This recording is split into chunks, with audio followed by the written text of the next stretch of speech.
আসসালামু আলাইকুম। Hello viewers, সবাই কেমন আছেন? আজকে আপনাদের মাঝে নিয়ে এলাম নতুন একটি রেসিপি। এটা হচ্ছে কুমড়োর বুক, যেটা আমরা কুমড়ো রান্না করার সময় অনেকেই ফেলে দিই। এটা দিয়ে আমরা নতুন একটি রেসিপি রান্না করতে পারি। এর সাথে কুমড়োর চামড়া আছে, এই দুইটা দিয়ে আমি একটা নতুন রেসিপি রান্না করব।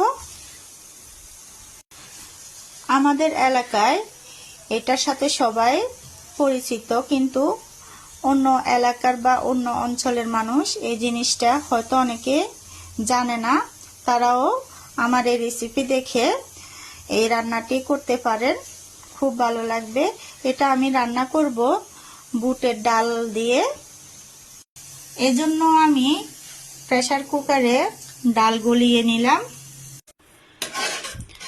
প্রেসার কুকারে ডাল গলানো শেষ আমার।